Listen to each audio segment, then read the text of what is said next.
Narinig nyo?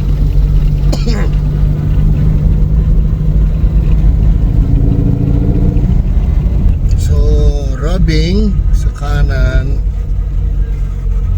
makinang maingay, aircon na semi-malamig, tunog palyado. It's gonna be a great day, pare. Good morning. This is Buhay Ghetto. So, kumusta? Si Buhay Ghetto and welcome back to the channel.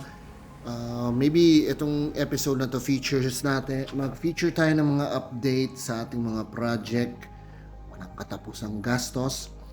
And at the same time, may mga mga clips ng mga meet na pinuntahan natin for the past few months. This one right now is Pinangastent.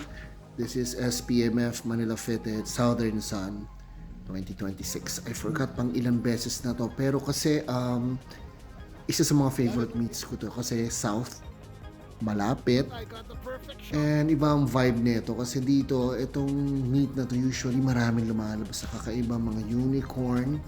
Alam mo naman ng mga Saudi kakaiba rin ng mga ugali. Pero it's a beautiful element, beautiful sunset. Siguro yun yung timpla ng Southern Sun You'll see a lot of cars, and of course we went there with all our friends, local friends, new friends, old friends, best friends, and of course the family, diba? You'll see a lot of rare cars here talaga, I swear. Yan ang gusto ko sa SPMF, alam mo yan. Nax SPMF, pare. Uy, barman, Kevin. Anyways, maraming variety, maraming kakaiba, maraming dayo, maraming top secret na lumalabas. Kaya ang South meet is always actually a novelty. It's always fun, a lot of cars, and maganda ambience. It's one of the most chill. Anyways, I'll give you updates on our projects here. Siguro, alam mo yun, i-mix na lang natin. Ayoko nang pahabain. Gusto ko maging updated Alam mo yun, i-share ko sa inyo yung mga nagawa natin. Isa pahabain natin bigyan natin ng isang bana. So, please enjoy and relax.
It's a beautiful day, beautiful night.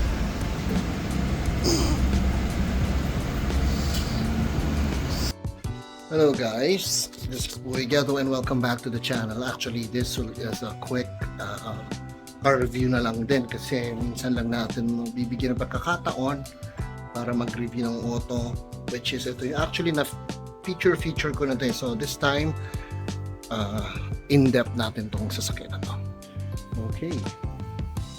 Aside sa lalaking nakahubad, this is the Q45.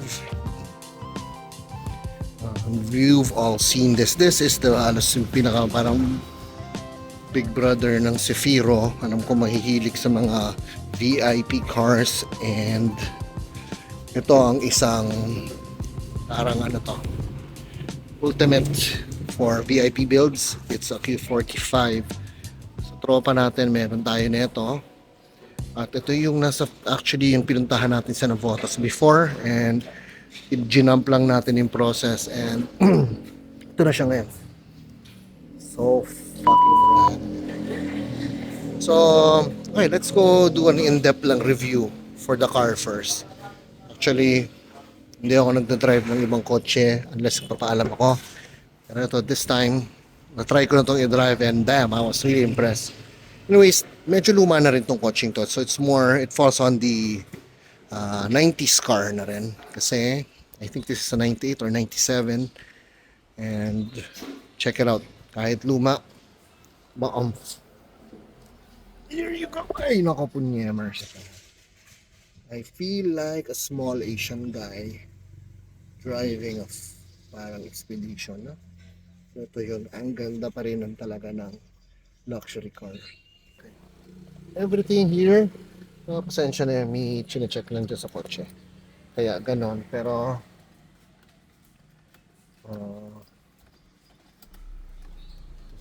let's start. Look at the space. Again, tumutunog. It's actually the dehumidifier. Ganun ka-arte to since this is a luxury car. At, let's try to start this. Ay, anak ang puta. It's dead. Nawala ng baterya. Burat, nabitin ang ating... Anyways, let's just look at the interior first. You see, everything is beautifully. Ito may wood. Everything wood, full leather. Alam ko, merong version to na heated seats. Everything's leather here. Madami siyang gimmicks like this one. Ano ba ito? Mirror. Check it later. Ilaw. Puta, pamaya ko na nga. Ay, oo nga pala. Naka-air suspension to by Concept Air. Medyo mabagal lang kasi ang bigat ng Q45 ayun tumaas din, 'di ba? Iba rin talaga pag may naka-air suspension ka, madiin.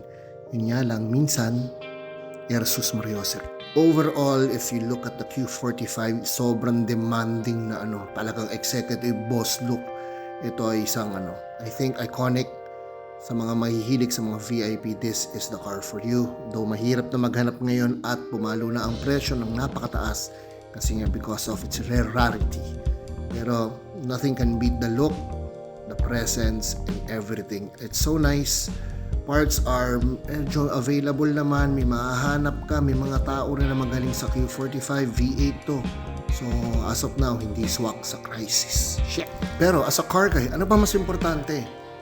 Siyempre, yung forma. Yung ganda, yung feeling, yung pa rin ang hinahanap-hanap natin. So go get yourself a Q45. Maganda kung naka-airsus kasi mas sagad, mas madiin. Yun na nasasabi ko pag nakakita ko ng Q45. Bravo!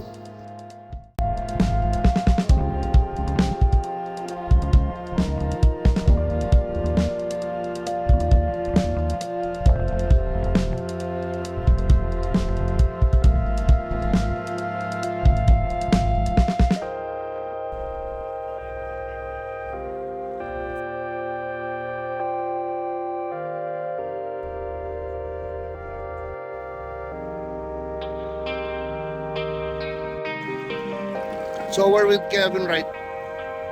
Kevin of Grand Spec, Auto Centrum, Pilipinas.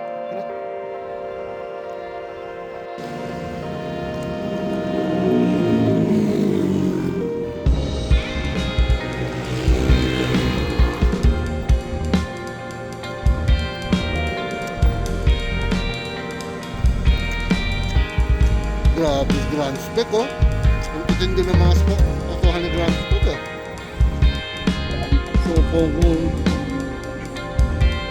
Siopaw! Toasted siopaw! Yung toasted siopaw dito sa Pinas. Mas mga na wala naman yung paper bag. Puro. So, 20 pesos na.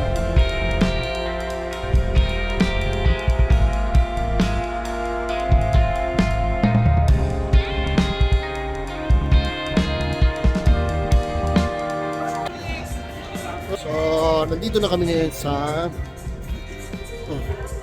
Meet.